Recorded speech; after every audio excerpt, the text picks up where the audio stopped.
Buenas noches, bienvenidas y bienvenidos. Gracias de nuevo por estar en este programa, transmitiendo desde la ciudad de Washington, en los Estados Unidos, en un momento verdaderamente importante, un momento histórico el que atraviesa esta nación, la nación más poderosa de la Tierra, que está viendo esta transferencia de poderes en curso, la llegada de Donald Trump con su victoria a la Casa Blanca, que es inminente el próximo 20 de enero. Bueno, y lo que significa toda la discusión, el debate, el análisis obligado de lo que representa y significa este cambio de poderes que se dará a partir del triunfo de Donald Trump por la Casa Blanca, venciendo a Hillary Clinton, su contrincante.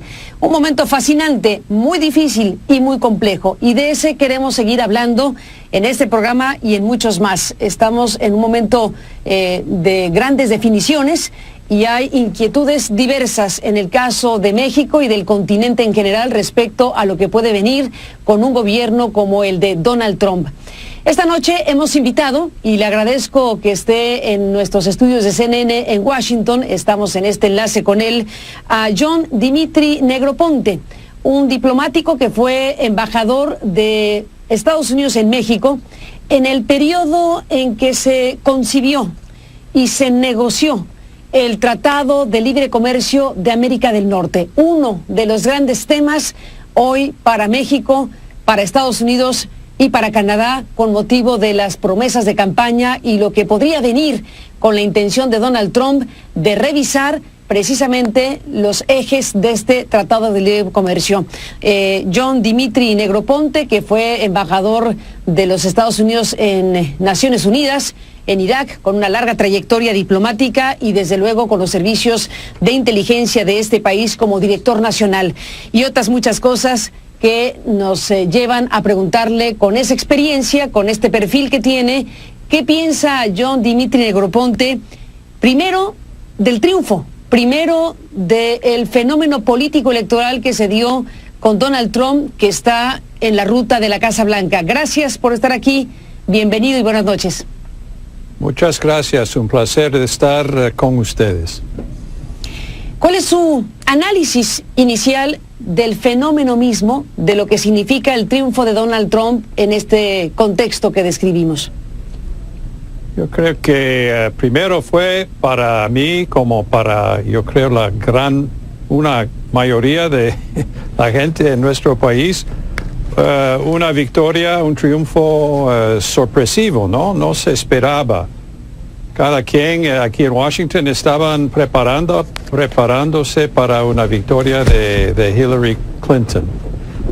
Yo creo que es el primer punto. En cuanto a qué significa, yo creo que muchos de nosotros, en lo que se llama ahora el élite del país, del gobierno, subestimamos el descontento que existe en nuestro país en respecto a la globalización. Yo creo que este fue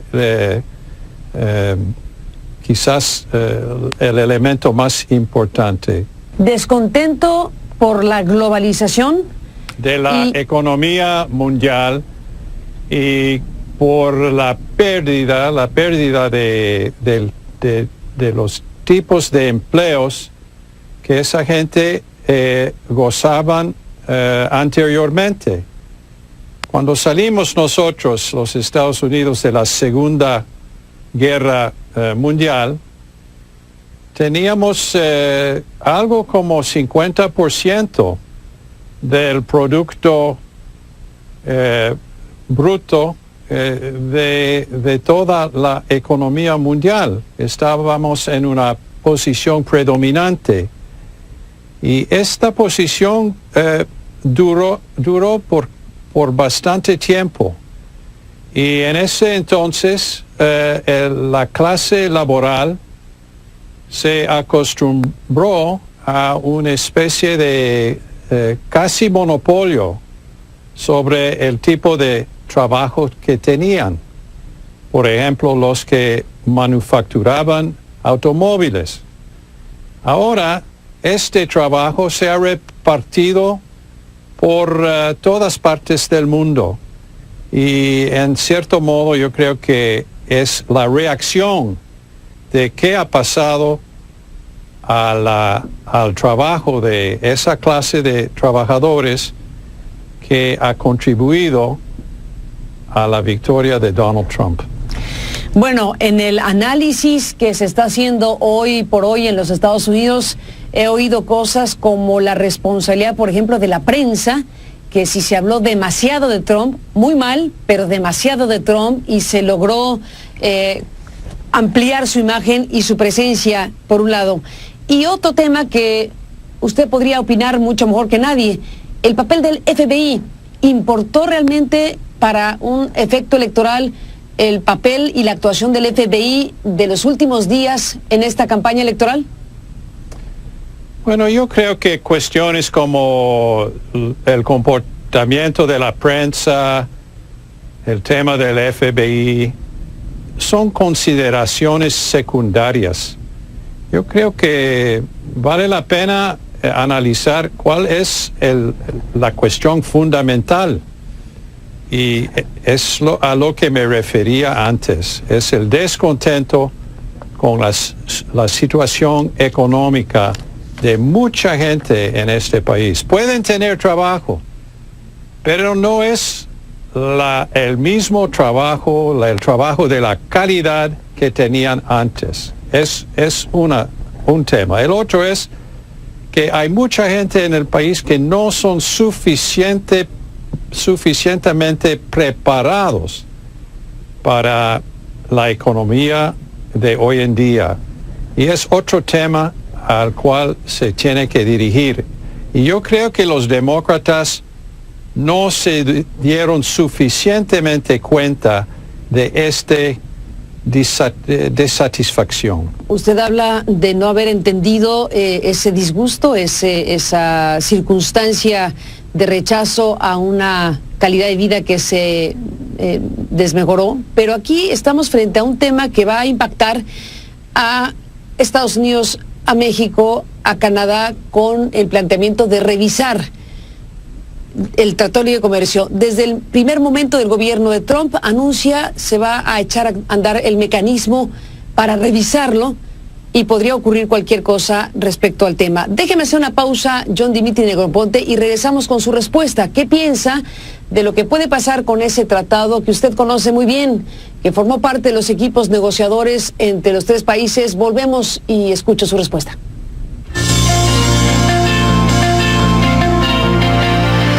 Bueno, regresamos en esta conversación en Washington con John Dimitri Negroponte. El tema es el Tratado de Libre Comercio. ¿Qué piensa John Dimitri Negroponte sobre los escenarios que se presentan?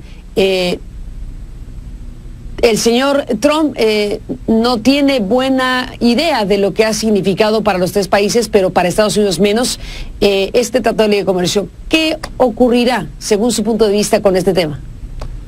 Es una muy buena pregunta, y lo que me preocupa es precisamente que hasta la fecha yo creo que el presidente electo Trump no ha mostrado suficiente apreciación para lo que significa el Tratado de Libre Comercio. Nosotros, los Estados Unidos, hemos beneficiado mucho de este tratado. En los últimos 25 años ha cuadruplicado el nivel de comercio entre los dos países. Ha creado empleo en ambos países y en Canadá también. Ha creado empleo en México, en los Estados Unidos y en Canadá. Imagínese si no hubiera este tratado. Yo creo que más empleos, más usinas, fábricas, se hubieran trasladado al país de China. En realidad, el hecho del Tratado de Libre Comercio ha preservado trabajo y empleo, inversión en este hemisferio. Entonces, se trata de explicar bien al presidente electo Trump lo que realmente significa el tratado. Y ojalá que este proceso de información pueda empezar con una pronta reunión entre el presidente electo y el presidente Peña Nieto. Es una tradición, es un costumbre establecido por el presidente Ronald Reagan, que el presidente electo de cualquiera de los dos países se reúnen con su contrincante, con su contraparte, cuando es electo. Entonces, ojalá que entre ahora y antes del 20 de enero del año próximo va a haber una reunión del presidente Peña Nieto y el presidente electo Donald Trump. Parece muy decidido Donald Trump a ir contra el tratado. No sé exactamente, yo no creo que haya riesgo de que se abandone completamente el tratado. Yo no creo que sea una posibilidad seria. Porque en primer lugar, el presidente Trump y sus colegas van a descubrir que hay un nivel de integración en el proceso manufacturero que es muy, muy avanzado entre los tres países. Es muy difícil cambiar y yo creo que sería con un riesgo a todo el sistema manufacturero de América del Norte, sobre todo en lo que se refiere a los automóviles. Ese es el primer punto. El segundo punto, aunque puede renunciar el tratado o señalar un intento de renunciar el tratado, va a haber consultas entre los dos o tres países por 6 meses. Y dentro de este proceso creo que quizás se va a mejorar el entendimiento de qué implicaría. Y el último punto será de que yo no creo que ni Canadá, ni los mexicanos, ni nosotros estamos en contra de algunos ajustes del tratado. Esto yo creo que sí se puede platicar para ver si hay manera u otra de mejorar un tratado que fue después de todo negociado en los años 90, de 90 hasta 92. Pero yo creo que más bien una revisión después de 25 años no puede hacer mucho daño. Y mientras que se platica de este tema, yo creo que va a ir creciendo la apreciación de la importancia de este tratado. Yo creo que es indispensable que continúe en vigor el Tratado de Libre Comercio de América del Norte. El muro, ya hay muro, pero quiere hacer una ampliación del muro y que lo paguen los mexicanos o que lo paguemos los mexicanos por un lado, y el anuncio de que podría haber deportaciones que se antoja serían masivas, todo este elemento que agrega un grado de tensión muy importante y de preocupaciones, especialmente para México. ¿Qué opinión le merece lo que está planteando Donald Trump en su campaña y lo que podría venir como gobernante de este país? Bueno, yo personalmente no estoy en favor ni de un muro, ni de deportaciones masivas. Pero déjeme hacer un comentario al respecto. Yo creo que hay que hacer una distinción entre lo que dice un candidato para ser electo y lo que después hace cuando asume cuando entra en sus funciones. Pueden ser situaciones muy distintas.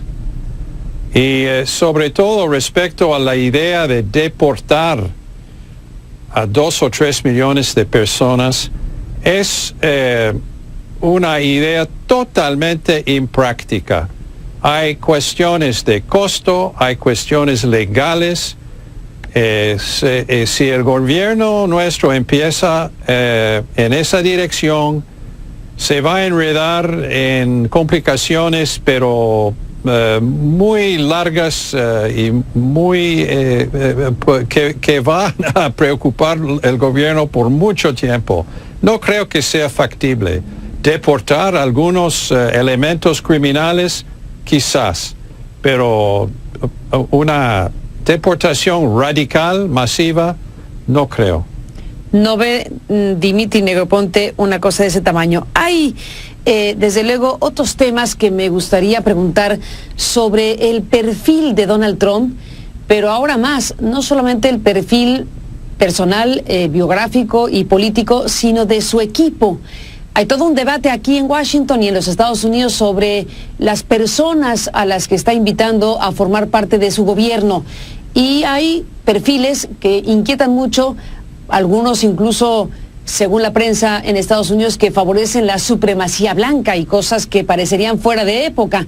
Déjeme hacer una pausa, John, y después de la pausa le pregunto sobre cómo se está configurando un gobierno encabezado por Donald Trump, pero hecho de estas personas que generan inquietudes diversas en el terreno político, ideológico y cultural. Después de la pausa regresamos.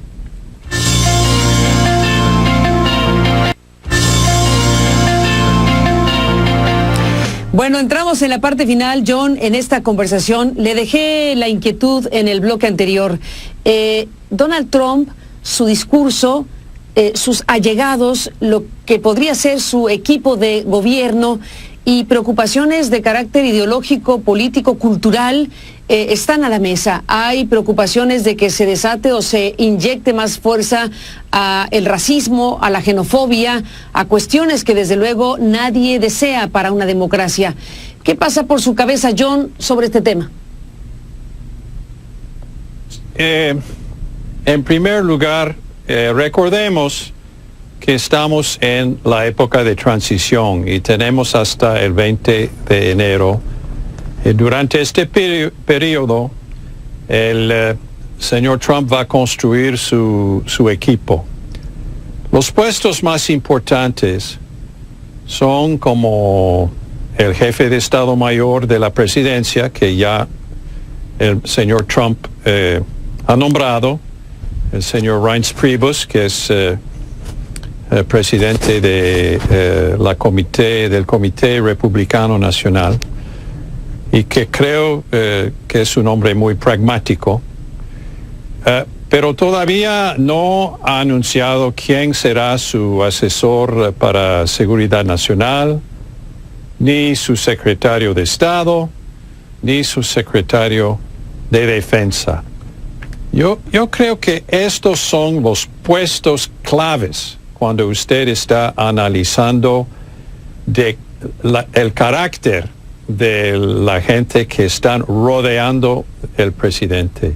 Puede ser que tiene algunos asesores de diversas opiniones ideológicos, pero yo creo que la parte importante son los puestos que yo ya he mencionado. Ojalá que el resultado sea que él moviliza un gobierno que tiene en mente más bien la acción pragmática que de perseguir actitudes ideológicas de cualquier forma. Nos quedan pocos minutos, John. Me gustaría una mirada suya al resto del mundo, usted que ha estado en diferentes lugares del planeta con misiones diplomáticas. ¿Qué imaginar en este tiempo Trump, en esta era Trump, sobre China, sobre Rusia, sobre Irak, sobre Irán, sobre Siria, sobre muchos temas que están a la mesa? ¿Qué mirada pone y en dónde deberíamos estar más atentos sobre un gobierno como el de Donald Trump y la problemática global? Creo que estamos entrando una época en donde las relaciones geopolíticas van a ser importantes. Se visualiza, creo yo, la posibilidad de un ajuste en la relación con Rusia, posiblemente un mejoramiento de la relación con entre el señor Putin y el señor Trump. Esta es una cuestión. Y esto podría llevar implicaciones para Europa y también para el Medio Oriente. No sé si el señor Putin y el señor Trump van a llegar a un entendimiento sobre cómo proceder en el país de Siria, por ejemplo. En cuanto a China, hasta la fecha ha hablado más bien de cuestiones económicas, el comercio, la relación económica y comercial entre los dos países. No ha comentado mucho sobre la parte de nuestra postura en el oriente, en el extremo oriente, en Asia. Y esto vamos a tener que estar pendientes. Y también vamos a ver qué pasa en la relación con nuestros países amigos, aliados. Ojalá que tome algunos pasos lo más temprano posible para asegurar a los países aliados en Europa y en Asia que todavía estamos comprometidos a las alianzas que tenemos con ellos. John, entramos en la parte final y hago este comentario. Entiendo que no es lo mismo ser candidato que presidente en funciones, como usted lo dice, pero a muchos preocupa el perfil de Donald Trump, lo que ha mostrado como candidato. ¿A usted le inquieta que se tenga a un perfil como el de Trump, con tanto poder concentrado, con tanto poder como representa la Casa Blanca, teniendo al alcance un botón rojo? Pues existe en nuestro sistema constitucional el balance de poderes entre la legislatura, la rama ejecutiva y la parte judicial, y esto creo que siempre sirve como una especie de freno. Lo que me ha preocupado más respecto al señor Trump es lo que ha dicho respecto a la gente latina y de la gente latina y específicamente de los mexicanos. Y esto ha ofendido a mucha gente en este país, y yo también. Y yo voy a hacer mi mejor esfuerzo para... Su mejor esfuerzo. Habremos de hablar de eso, John. Le agradezco mucho. Tenemos que cortar. Gracias y hasta la próxima. Ok, gracias. Hasta la próxima. Gracias. Yeah.